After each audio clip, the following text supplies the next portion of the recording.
Hello and welcome to India Business Hour. I'm Parikshit Luthra. Here are the headlines we are tracking this evening. The Union government is likely to propose a 3-slab GST structure doing away with 12% slab. Sources say the centre could make the proposal at the next meeting of the GST Council. Government considers sending an industry delegation to meet Chinese officials over the curbs on rare earth magnets. Sources say no Indian company has received approvals to import magnets in the last 2 months. These magnets are critical for electric vehicle production. Wall Street opens in the green after US President Trump speaks to China's Xi Jinping over the phone. Chinese state media says the US initiated the phone call. This after trade talks between both nations came to a halt. Government amends rules for special economic zones to promote semiconductor and electronics manufacturing, eases the requirements for contiguous land from 50 hectares to 10 hectares. The Monetary Policy Committee is expected to cut the repo rate by 25 basis points tomorrow, according to a CNBCTV18 poll. A majority of 60% expect a 50 basis point rate cut in this cycle. RBI considers increasing the 15% limit for foreign direct investment in Indian banks. Sources say an internal discussion is underway and no decision has been taken yet. The move follows overseas interest in the IDBI bank. Tata Group signs a deal with Dassault Aviation to make the fuselage of Rafale fighter jets in India. Tata Advanced Systems will set up a production facility in Hyderabad, and the first fuselage is scheduled to roll out in FY28. Karnataka High Court issues a notice to the state government after 11 people died in a stampede during RCB's IPL victory celebrations yesterday. Demands a report in 4 days. Police filed cases against RCB, the event organizers and the Karnataka State Cricket Association. President Trump bans citizens from 12 countries, including Afghanistan and Myanmar, from entering the United States. Trump also halts foreign student enrollment at Harvard University. Russia's Vladimir Putin pledges to retaliate after Ukraine destroyed dozens of Russian warplanes in a drone attack. President Trump holds an hour-long phone call with Putin and says Russia is planning to respond very strongly to the attack on the airfield. Elon Musk ramps up the attack on President Trump's so-called Big Beautiful Tax Bill, calls on Americans to pressure their senators and congressmen to kill the bill. Straight to the day's market action. Market continued to see a range-bound session with Nifty ending above the 24,700 mark. Mid-caps also gained in tandem with the blue chips. Nifty Bank closed in the green but relatively underperformed. Shares on Wall Street opened in the green. US President Trump and China's President Xi Jinping held a phone call. According to Chinese state media, the White House initiated the phone call. This comes after trade talks between both nations came to a halt. The European Central Bank's decision to cut rates by 25 basis points is also moving the markets. More multinational corporations are undertaking job cuts. Consumer goods giant Procter & Gamble plans to slash 7,000 jobs over the next 2 years as part of a restructuring exercise. This represents 6% of the company's total workforce. Citigroup is planning to cut 3,500 jobs in China as it moves to shrink its global tech operations. And talking about the goods and services tax, the Union government is likely to propose a 3-slab GST structure doing away with slabs, including the 12% slab. Sources tell CNBCTV18 that the centre could make the proposal for a 3-slab structure at the next meeting of the council. Timsi Jaipura is here with more.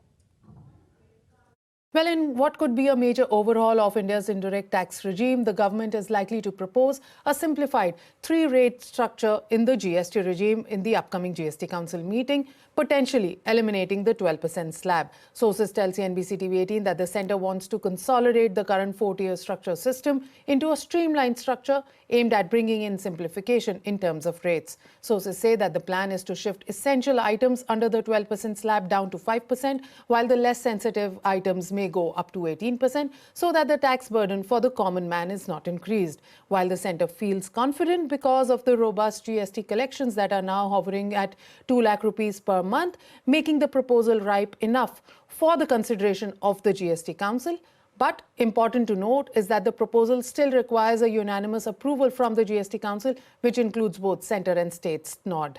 And this is exactly where this proposal has fallen flat in the past too. As of now, the group of ministers on rate rationalization has informally backed the removal of 12% slab, and states haven't received the proposal in writing, a procedure which is must before any council takes decision. But the centre feels the rejig of items in 12% slab could keep revenue neutrality in place, which is also a key concern for either adopting or rejecting a proposal. As of now, no date is final for the Council's next meet, but sources say that the Council is expected to meet before July 21st, that is when the monsoon session begins. And this proposal could be debated intensively in that Council meeting. So something that we'll have to wait and watch as to when the Council meets and whether this proposal actually makes it to the Council. And you can catch more of our coverage on GST structure with MS Money of Deloitte and Saurabh Agarwal of EY India at 9:30 p.m. right here on CNBC TV18. China's export restrictions on rare earth magnets has the Indian EV sector on tenterhooks. Sources have said that the government and industry are considering alternatives after China pulled the plug on the supply of magnets. The government is considering sending an industry delegation to Beijing to meet officials of the Chinese Commerce Ministry. Leading electric vehicle companies including Bajaj Auto, TVS Motor and Tata Motors have told us that the situation is concerning and as the capacity to bring production to a grinding halt. China accounts for 90% of the world's rare earth magnet supply and is a critical component for manufacturing electric vehicles. The whole supply chain of the world resides in China. So if this is true, we are still trying to come to terms with the facts, all the facts. But if this is true, it would mean that, and if it doesn't change, then in a matter of weeks, the entire Indian EV industry will grind to a halt. I would be wrong in saying that we don't have dependence on this. There is dependence. As SIAM president, SIAM as well as ACMA both are very closely interacting with the government. Government has been very supportive on this issue, in terms of reaching out to the Chinese government also, the relevant ministries there. And we hope that the issue might be, taken care of. This EV supply chain disruption is certainly going to pose a short to medium term challenge.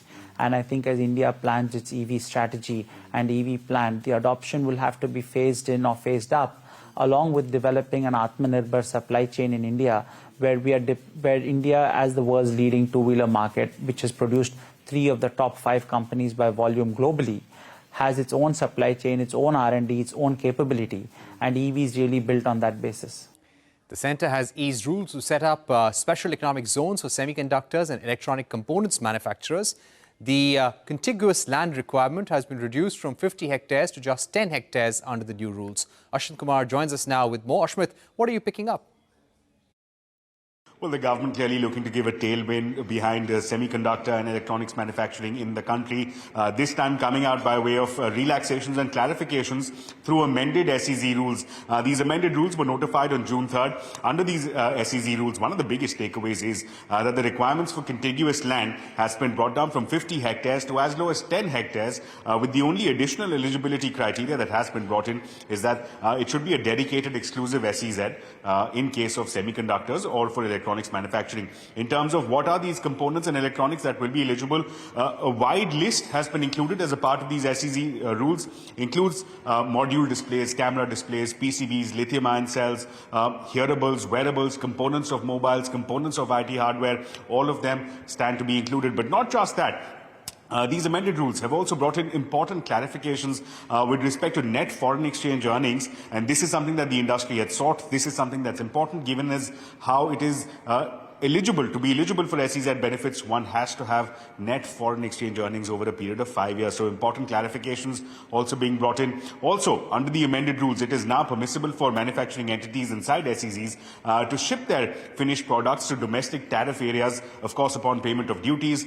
There is also the option that has now been provided to move the finished products from warehousing zones within one SEZ or for another SEZ as well. So a great deal of relaxations and clarifications being brought in. The hope that the government has is that this gives a tailwind for semiconductor and electronics manufacturing in the country.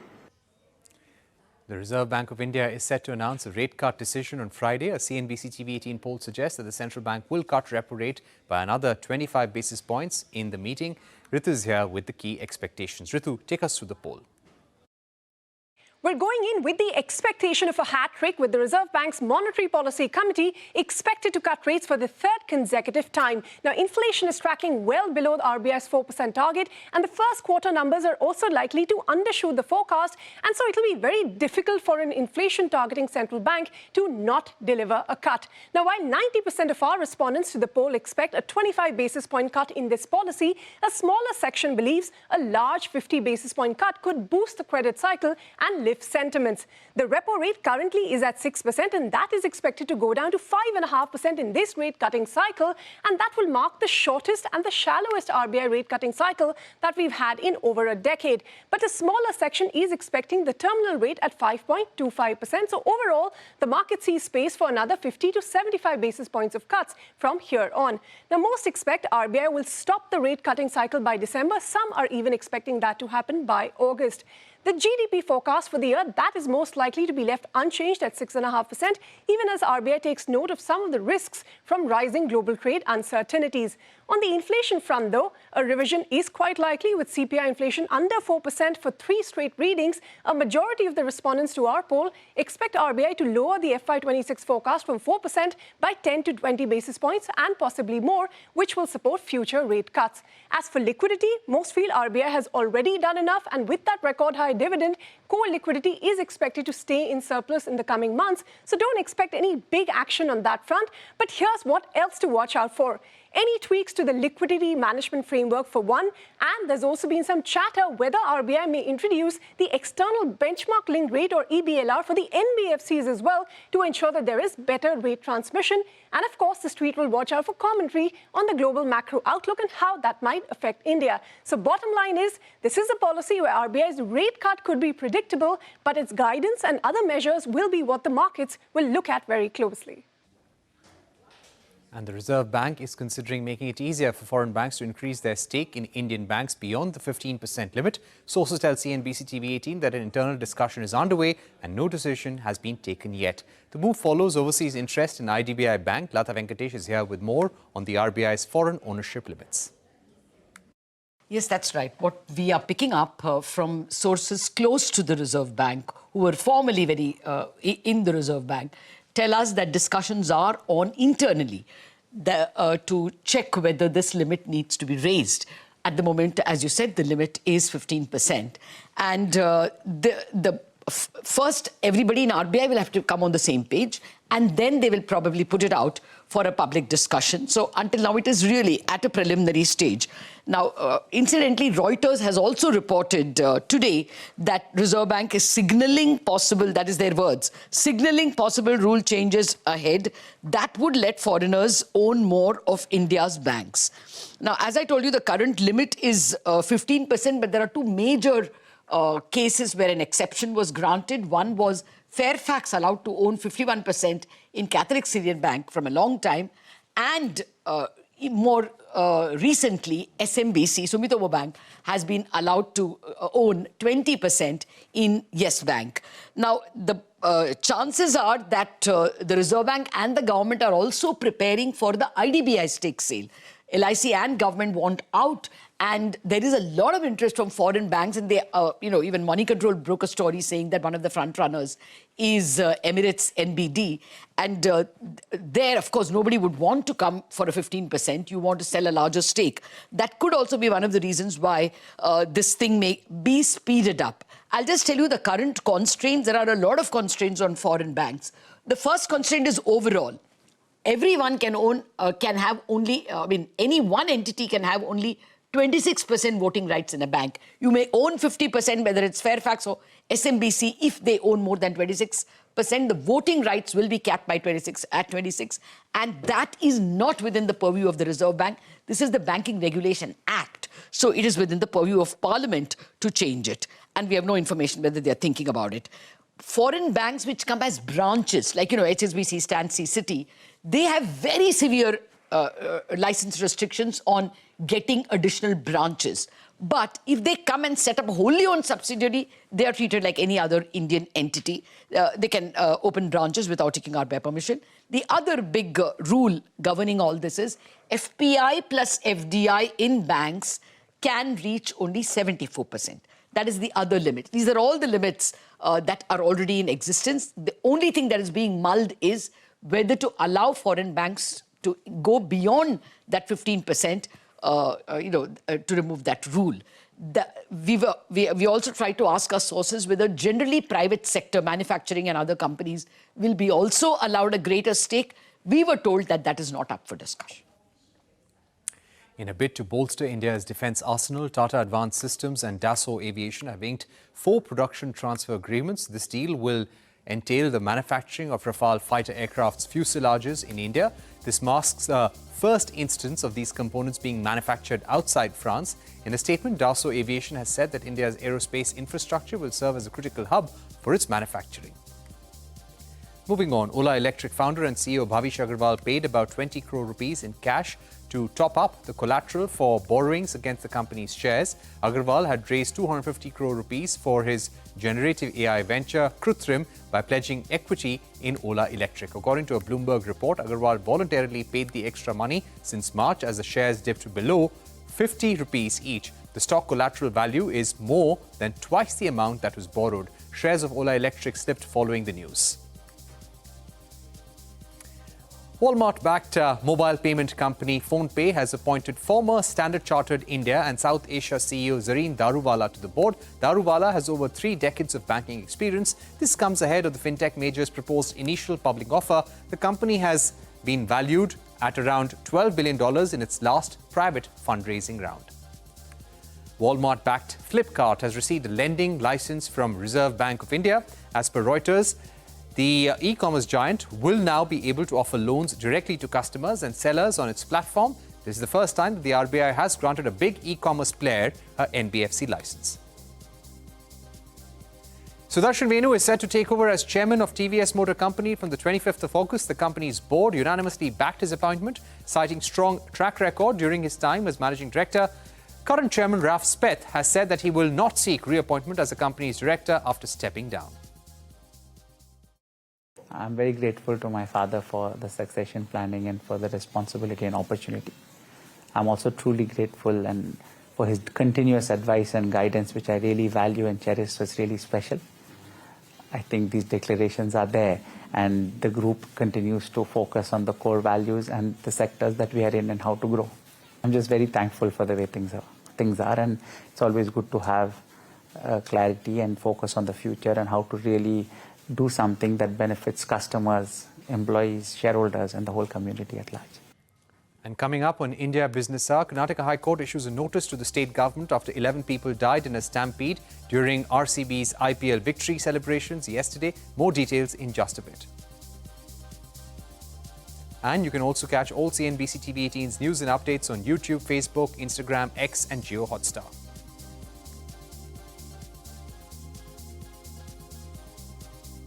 US President Donald Trump has imposed a travel ban on 12 countries. Citizens from these nations will not be allowed to enter into the United States, and some of these countries include Afghanistan, Haiti, and Iran. The president has said that this move aims to protect Americans from dangerous foreign actors. However, there are some exceptions to this ban. Athletes traveling for major sporting events, Afghan and dual nationals with citizenship in unaffected countries can enter the nation. Very simply, we cannot have open migration from any country where we cannot safely and reliably vet and screen those who seek to enter the United States.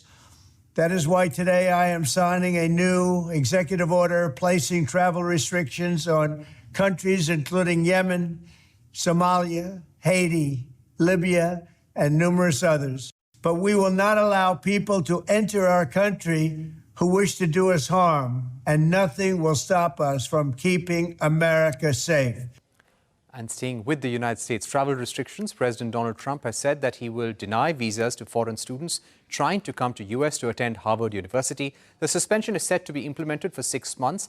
The restrictions will apply to those seeking to study at Harvard or part of a student exchange program at the university. The White House has cited national security concerns for the measure. However, Harvard has maintained that the curbs are illegal and in violation of the university's First Amendment rights. Tesla CEO Elon Musk has doubled down on his criticism of US President Trump's big, beautiful bill. In a post on X, Musk said, and I quote, "Call your senator, call your congressman. Bankrupting America is not okay." In another post, Musk called the legislation the debt slavery bill. He added that the spending bill contains the largest increase in the debt ceiling in US history. US President Donald Trump has said that the Russian President Putin has warned of a response to Ukraine's drone attack on Russian air bases. Trump's comments come after a phone call with the Russian leader. The US leader described the conversation as positive but cautioned that it won't lead to immediate peace.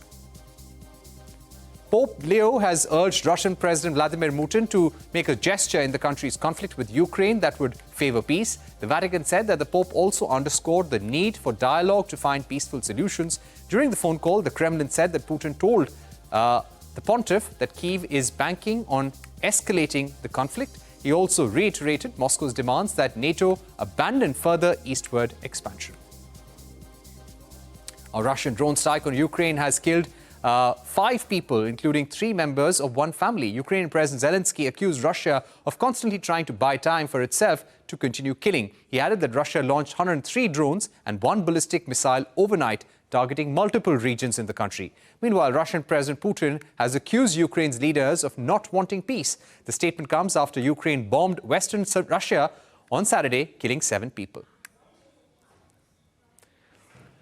From one war-torn region to another, the Gaza Humanitarian Foundation has extended its closure for a second day after hundreds of Palestinians were killed and wounded seeking aid at its distribution points. The United States has vetoed a United Nations Security Council resolution calling for an immediate, unconditional and permanent ceasefire in Gaza. The US is the only country to do so. Meanwhile, Israel forces killed at least 9 people in the enclave. U.S. opposition to this resolution should come as no surprise. It is unacceptable for what it does say. It is unacceptable for what it does not say. And it is unacceptable for the manner in which it has been advanced. The United States has been clear. We would not support any measure that fails to condemn Hamas and does not call for Hamas to disarm and leave Gaza. The Karnataka High Court took suo motu cognizance of the stampede outside Bengaluru's Chinnaswamy Stadium, which led to the death of 11 people and left dozens injured. The incident took place during the Victory Day parade of Royal Challengers Bengaluru. The court has issued a notice to the state government seeking a report on the matter. The case will be heard on the 10th of June. The state informed the court that a magisterial inquiry is underway and a report can be submitted in 15 days. Meanwhile, the Petitioners' Council pressed the incident as a criminal negligence, as only 3 gates of the stadium were opened without there being capacity to accommodate so many people. RCB shared an official statement stating that the team is deeply anguished by the incident. Police have filed cases against RCB, the event organisers and the Karnataka State Cricket Association. US officials have arrived in India to advance talks on a bilateral trade agreement with India. The team will be in New Delhi until the 6th of June. The visit follows Commerce Minister Piyush Goyal's recent trip to Washington. Both nations are looking to finalize the first phase of deal by the end of June. Commerce Minister Piyush Goyal has begun his official visit to Italy to strengthen bilateral economic ties. The minister has co-chaired the 22nd session of the India and Italy Joint Commission for Economic Cooperation. He will also lead the Indian business delegation of over 100 corporate leaders at the Growth Forum. Speaking at the summit, Minister Goyal said both nations have committed to focus on trade and innovation. The Joint Strategic Action Plan is very forward-looking, is ambitious, with a strong focus on trade, on innovation, on talent mobility, and we are all collectively committed to achieve the targets set by our leaders by 2029. And Pakistan will chair the United Nations Security Council's 1988 Taliban Sanctions Panel. The nation will also serve as a vice chair of the Counter-Terrorism Committee. This comes as Pakistan commences its 2-year term as a non-permanent member of the 15-Nation Council for 2025-2026. Around 93% of total quick commerce sales is cannibalization from modern trade and e-commerce platforms. According to a report by Carney, only 6 to 8% of these total sales are incremental. Shilpa Ranipeta joins us now with more details. Shilpa, take us through the key findings of the report. Well, it's established now that quick commerce has changed how we shop for groceries and essentials. But is it really driving new demand, or is it just eating out of the sales of offline retail? Well, a new report shows that only 6 to 8% of quick commerce sales are actually incremental. The rest, which is a whopping 92 to 93%, is actually cannibalization from modern trade and e-commerce and your neighborhood kirana stores. But even if it is not creating demand from scratch, it is influencing what we buy. Now, the report suggests that from premium snacks to festive gifting, quick commerce is boosting overall consumption and it's driving premiumization in several categories. And this, the report says, is despite the fact that discounts are actually higher on other platforms, and on pricing, quick commerce isn't actually the most competitive. It's actually modern trade, your supermarkets and e-commerce that offer the biggest discounts of about 13 to 18%. And while quick commerce discounts range from around 6 to 9%. And these actually drop further by 200 to 250 basis points once you have to account in delivery and other handling fees. Now, the real win, however, for quick commerce is actually consumer convenience. And before its rise, in fact, only 33% of frequent users preferred online platforms for daily shopping. Today, that number stands at about 87% thanks to the instant gratification and ease of ordering that quick commerce has brought in. And brands are also taking note. Investments in quick commerce are now on par with e-commerce in food categories, and it's rising in non-food segments like personal care and electronics as well. Now, driven by the need for immediate fulfillment, so quick commerce may not be growing the pie dramatically just yet, but it is certainly reshaping how and where we slice it. Back to you. With that, it's a wrap on this edition of India Business Hour. Thank you for watching. News continues right here on CNBC TV 18.